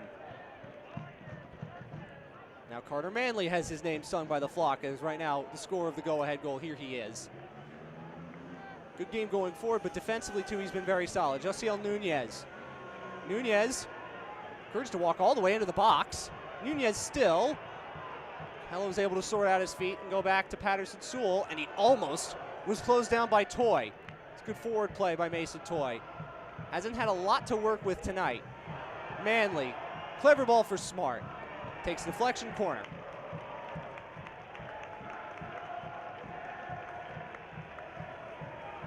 Fifth corner for Forward Madison tonight.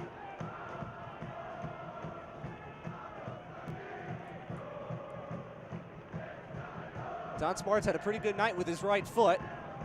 More of his deliveries have worked as opposed to ones that didn't. He will go short here for Banks. Manley, back post. Holmesburg got his head to it. Did that go out? It did go out. Patterson Sewell couldn't claim it. A real cheap corner to give away by the veteran goalkeeper.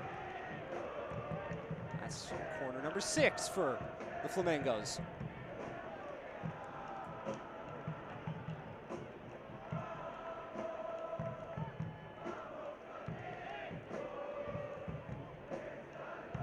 Nunez in no rush. Nunez towards the near post, headed on. And Smart plays it back. He needs help from Schneider, and he just does get there. Schaffelberg, if he got onto the end of that, might have been in home free. Meanwhile, J.C. Banks, Leonard trying to scoop that out, but Dante Campbell has it covered.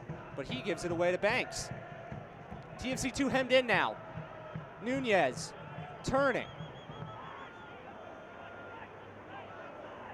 Banks, J.C. Banks, on he goes, and still, at the last, TFC2 clear, but only as far as Schneider.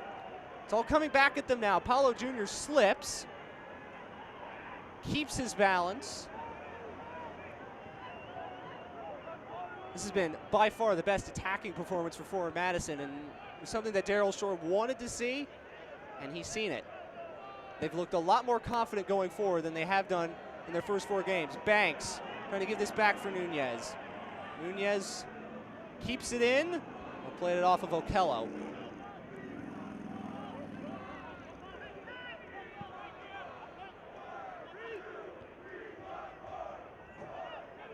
Paulo Jr.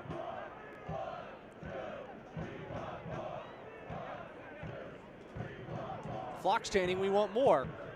Perhaps they're getting close to getting it. That's back comfortably, though, for Patterson Sewell. We are hearing that Jordan Faria is going to be coming in for Griffin Dorsey shortly. That's given away again. Okello dwelled on the ball. Don Smart rode the challenge well. Don Smart still, and still, Don Smart couldn't get the finish right. Great individual effort by Don Smart. Had everything right except the finish. Substitution for Toronto FC2. 31-year-old midfielder still shows that he's got plenty in the tank. And there is the change. Jordan Faria is in, and out is Griffin Dorsey. He's from Brampton. 1 goal for Jordan Faria in his TFC2 career. Another 18-year-old. Youth for youth. Here's Luca Petrasso. Trying to head that on. Away by Olmsberg. Can Toy play this off the bounce? Defending from Dunn. Monk Anderson. Under pressure from Toy. He's thrown down, though. Lead defender. And that's a free kick. Who's up, who's down? Where does your club sit? Find out every Monday in the official USL League One Power Rankings, only on USLLeague1.com. Forward Madison was down near the bottom. Toronto FC2 was up near the top. That might change a little bit in the next 15 minutes or so. There's still plenty of time for this scoreline to change, but if it stays this way, Forward Madison will have a very good home win, and TFC2 will have his first loss. That's handball against Perusa. It bounced up, and he couldn't control it. How do some of these young players for TFC2 deal with frustration? They dealt with a lot of it in recent years when they didn't do a ton of winning at the championship level. Michael Rabasco was telling us that he thought his team would have a step forward in the championship no matter what happened this year, because his team is together longer, they're older, a little bit more savvy in many ways, I guess. We've seen that tonight, but Forward Madison has definitely taken over this game towards the second half. Everything with teams like TFC2 are learning experiences, and that is exactly what we see here as this goes all the way back to Ryan Coulter.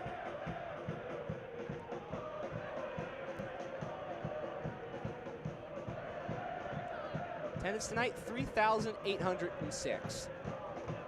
Not bad at all here at Breese Stevens Field. Will they be going home happy? Those in red want to change that. First real involvement for Tariq Muhammad. Spinning away. Muhammad tried to cross that for Petrasso. Banks went up to get it. He didn't get to it, but Paolo Jr. does. Monk Anderson only headed that as far as Smart. Launches it forward. This is a foot race between Dunn and Toy. Dunn took the right route to the ball. That's too far for Okello. Another player that just hasn't been on the ball nearly as much. Second half, Nunez gives it away though to Ovaje. Here's Okello. One of the TFC2 players was bundled over off the ball. Jacob Schaffelberg has the goal. Does he have more? With a step over. His shot was blocked. Turned away by Schneider, only as far as Dante Campbell. Campbell. Kello. Decent switch. Faria. And Mohammed, the two substitutes. Mohammed's cross on the deck. Spiked away by Forward Madison. Is this the passage of play we're going to see for the last 12 minutes or so? Mostly Forward Madison defending this one-goal lead that they have, in Toronto FC trying to claw their way back into this game.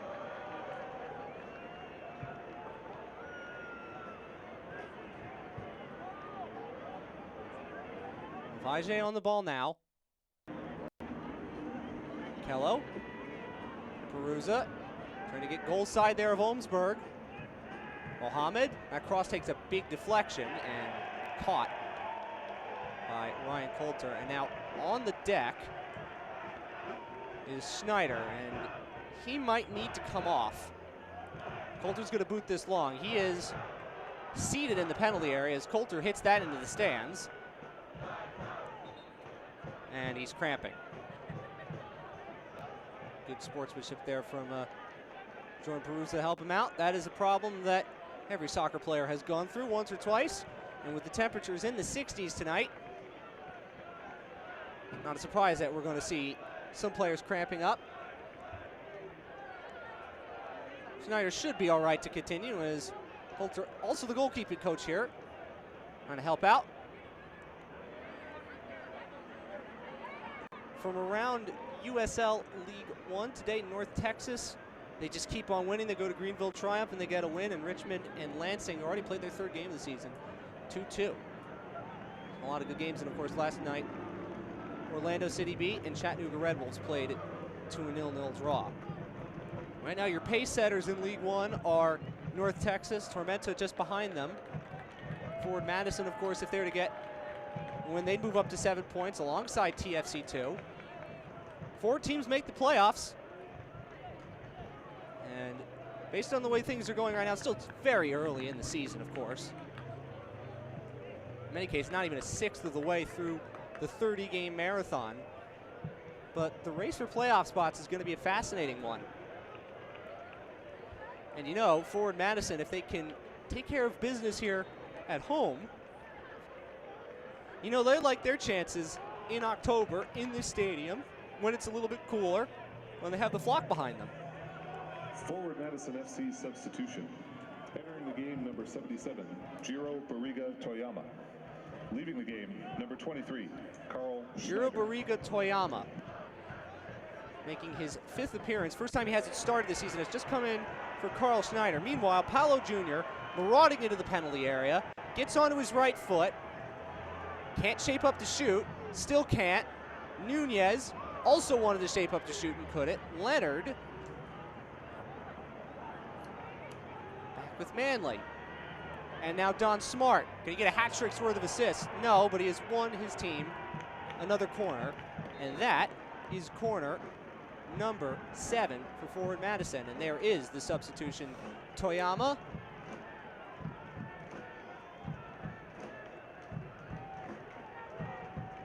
And off goes Schneider. So the Madison native goes off. Toyama, formerly of Florida Gulf Coast, now comes in to help try to see out this game. He's going to slide in at left back, we think. Corner being served, and it's headed up by Paulo Jr., the first man. Patterson Schulz should be able to get to that. He does not, and it's tapped in by Tobin. Caleb Patterson Sewell argues he thought he was impeded. He couldn't get a clean punch to it. Tobin has it. However, I think they're going to chalk this off. It has been chalked off. Crowd doesn't like it. Kalen Radisav did think, like I thought initially, that Patterson Sewell was impeded. He couldn't get up to go punch the ball away, and it is still 2-1. Looked like Connor Tobin might have put the game on ice, but Toronto FC to survive a scare. Schaffelberg down the line. Toyama to meet him. Schaffelberg. Toyama with good defending. There's no support, though, for Schaffelberg there on the TFC2 right. J.C. Banks. Toy couldn't reach it. Can TFC2 take advantage of a second wind? Flock chaining Connor Tobin's name, even though his goal was chalked off. That was Mohammed. Faria. Faria's cross comes very kindly to Ryan Coulter. And so let's look again at the goal that wasn't for Tobin. And this was flicked on at the near post by Paulo Jr. And then here's what we were talking about. There's not a lot of contact in there. Now, goalkeepers get the benefit of the doubt in that situation. There's a host of humanity right around him. But if he's not able to play his position, he's not able to get a clean look at doing his job, then the goalkeeper is going to get the benefit of the doubt. Here's Perusa. Faria running at Manley. Faria overhit it.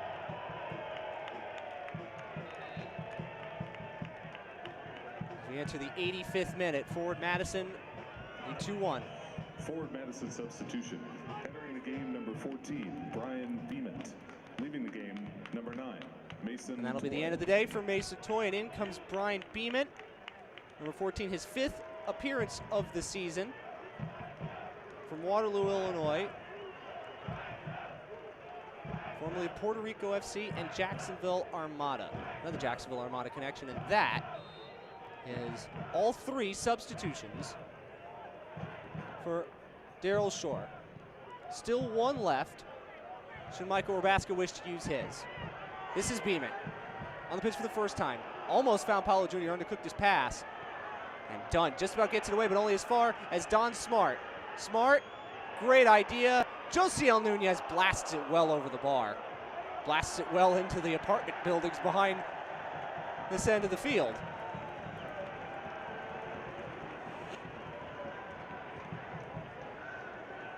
Five minutes of normal time left.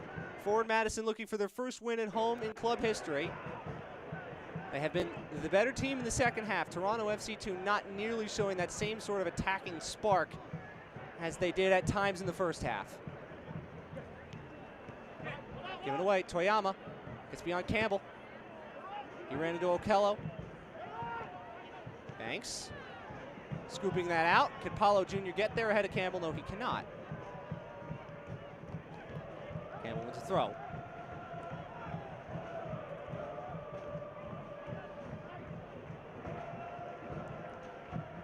Toyama against his opposite number, Schaffelberg. No foul given. Here's Brian Beeman. Paulo Jr. for Beeman. J.C. Banks. Banks with a chance to cross, and it's cleared away. Nobody in blue was attacking it. Paulo Jr. steps away from Schaffelberg. Best way to defend a 2-1 lead is not give the other team the ball. And forward Madison is doing just that right now. However, they have just given it away.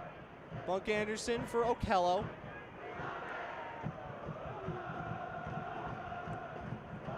TFC2 started the season with all those road games. Difficult task. They've done well with it to start. And here is Mohammed. Bundled over there by Ohmsberg. He had a heavy first touch. He gives it away to Petrasso. Luca Petrasso takes a deflection, and that is going to be a corner. That's corner number 11 for TFC2. 3,806 screaming Flamingo fans. Thanks for supporting Forward Madison FC. And this is that challenge. There's not a ton in that challenge, to be fair. And that shot does take a deflection.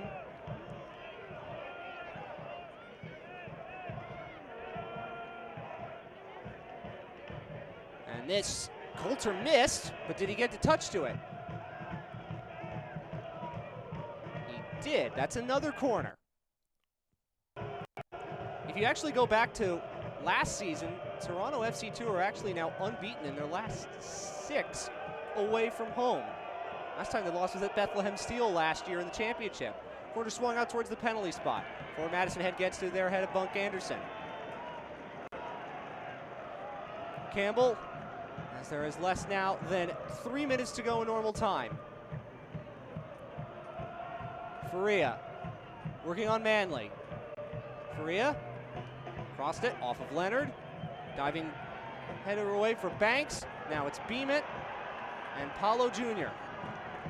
Paulo Jr. looking for Don Smart. Don Smart has a lot of room, but his first touch was a poor one and allowed Don a chance to recover. If he has a better first touch, he has a chance to make that 3-1. Meanwhile, it's Petrasso. Can he get beyond Banks? He does, but this is going to be pulled back. There wasn't enough of an advantage for the referee's liking, and J.C. Banks marks his return to the lineup with a yellow card, and that's the first booking of the evening. He does not like it. The flock doesn't like it.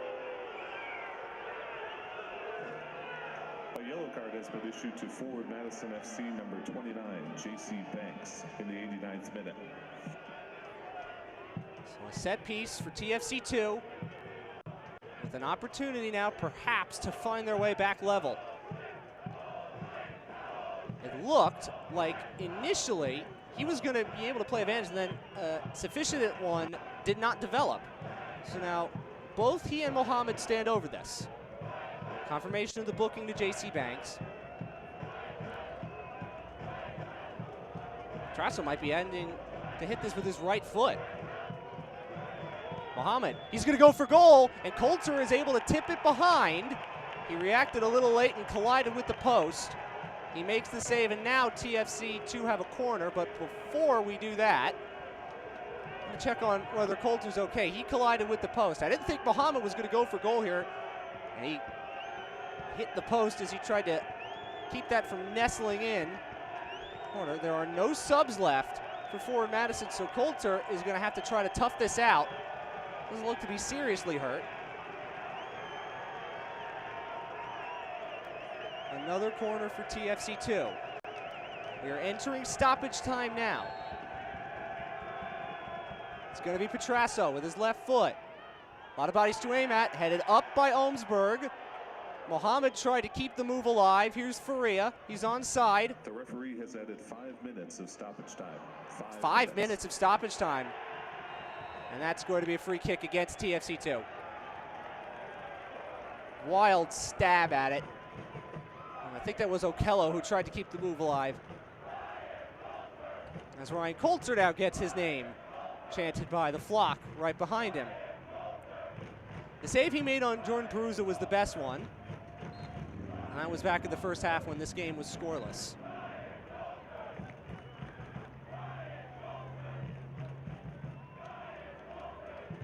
He will take every second he can before launching this on.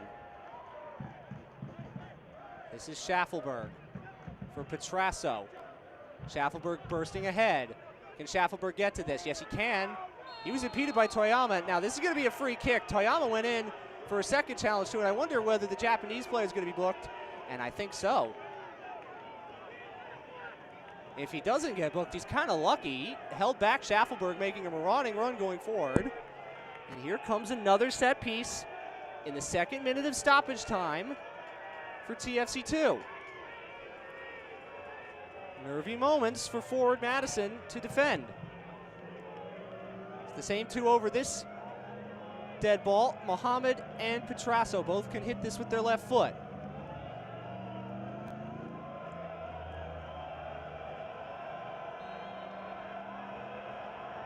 Mohammed runs over it. Petrasso hit it right at Coulter. Very poor from Luca Petrasso, who could do better with his left foot. And Coulter will sit, smother it, and kill as much clock as he can.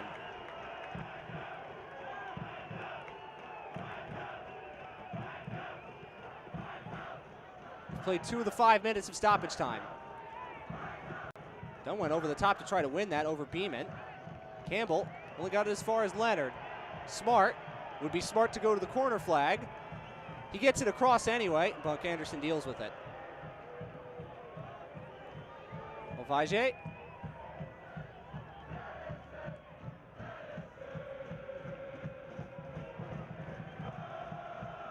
Going for the Flamingos, who have done at this point enough to get their first win here at Breese Stevens Field. Goals from Paolo Jr. and Carter Manley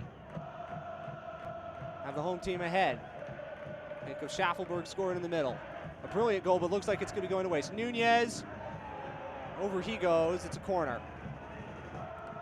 And Tariq Mohammed's going to run to place it down at the corner flag to try to save as many seconds as he possibly can.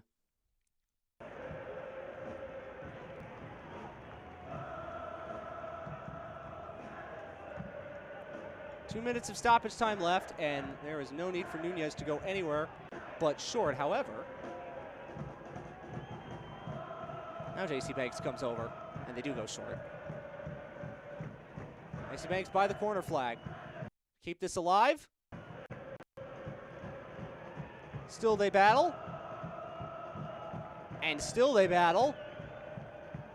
And Nunez gives it up with a poor touch. 90 seconds for TFC2 to avoid their first blemish on their record.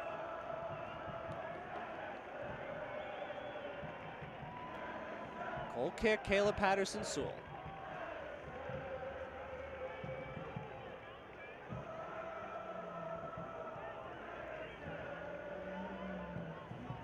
Madison will get their 2nd win of the season if they can hold on. TFC2 would be dealt their first loss.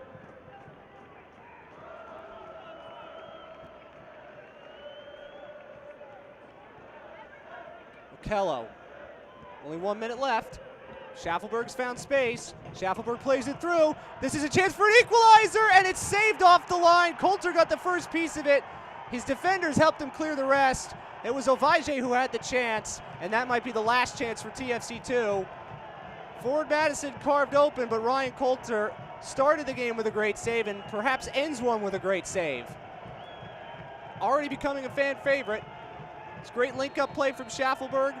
Ovaje couldn't get there and relevated enough. And that is going to be also a free kick for forward Madison, and that might be TFC2's last chance. You heard the flock go nuts when the whistle went. Ryan Coulter on another great game for the Irish goalkeeper, the goalkeeping coach. He's still got plenty of good playing days left if this game is any evidence.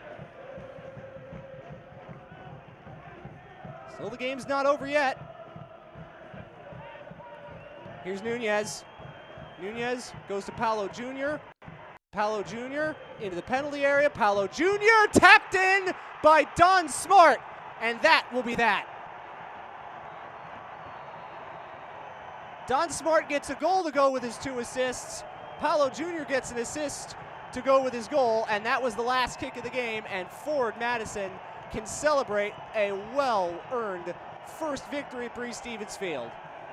Forward Madison goal, scored by number 7, Don Smart. It adds an exclamation point as to what was a great night for forward Madison. And the man of the match, who set up the first 2 goals and gets a goal to finish it off, the 31-year-old Jamaican player that Daryl Shore wanted to see more of. He is definitely showed more of it here. And that was, as we said, the last kick. Forward Madison gets win number 2 and win 1 at Breese-Stevens Field. And young Toronto FC 2, there's so much to be excited about, but they will go home empty-handed with their first loss, which means only North Texas SC have an unblemished record left in USL League One. Great night on the first Saturday in May. The fourth was with Forward Madison. They win by 3-1. And we are going to go to break. We'll have highlights and more to finish up the night for Madison in just a moment. Full time, Forward Madison 3, Toronto FC 2, 1.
They're a happy bunch in the flock. They're a happy bunch of Flamingos as Forward Madison serenades their players who got a hard-earned 3-1 victory tonight here against Toronto FC2, the first of what presumably is many at Breese-Stevens Field. They didn't stop cheering all night.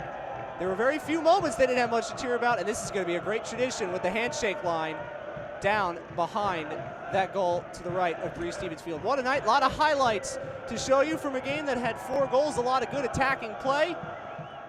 And it starts with this, the first goal. And Don Smart is going to play a role in a lot of these highlights. He plays a role in all 3 of the Forward Madison goals. The good hustle to keep the move alive to the back post. Knotted on by Paolo Jr. Caleb Patterson-Sewell had to save that. That should not have snuck in at the near post. But credit to Paolo Jr. He made that final run, and he scored the first home goal in Forward Madison history. That's the good start of the game.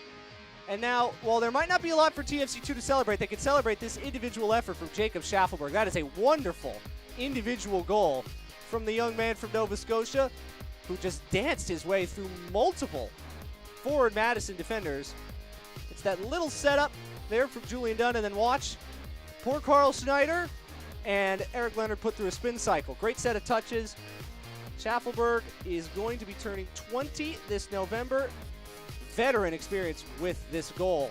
That leveled proceedings at 1, which is where we went into halftime. And now here is the second goal and what turned out to be the game-winning goal. Don Smart, again, here he is. Looked like he was going to cut it back on his left foot. He said he went to Carter Manley, the fullback. That's not a fullback's finish. Made that final run forward, and it's a great finish by Carter Manley, who had a fantastic game. The Minnesota United loanee starts with this Paolo Jr. switch. He had a very good game, just cuts in on a couple, and off he goes. Look at that ball. Great angle, great pace on it. Don Smart might not be the fastest anymore, but has that little split second of burst that he can push through, and found Carter Manley for the finish. And one more goal for the road, and Don Smart, by the way, he was playing tonight. He deserved a goal, and he ended up getting one with the last kick of this game. That's a happy Minnesota United loanee. That's a happy Flamingo and a happy Loon. And there's Don Smart. The finish there, little tap in for Paulo Jr. Josiel Nunez, influential not on the score sheet, but influential in everything that he does. And there is the tap in for Don Smart. And that's a happy bunch of Flamingos who are going to go home tonight with their first home win. Full-time stats, even in shots, but 5 on target for Forward Madison. They had a slight bit less of the possession. Only one yellow card in the game went to J.C. Banks. A lot more corners for Toronto FC2. They had the better of the attacking play, but they didn't generate nearly as many chances as they should. And they will go home with their first loss of the season. Forward Madison will go home with their first home win. And they are a happy bunch of flamingos at Breeze Stevens Field, and that's what the atmosphere is going to be like going forward in Madison all year, and we can't wait to see more.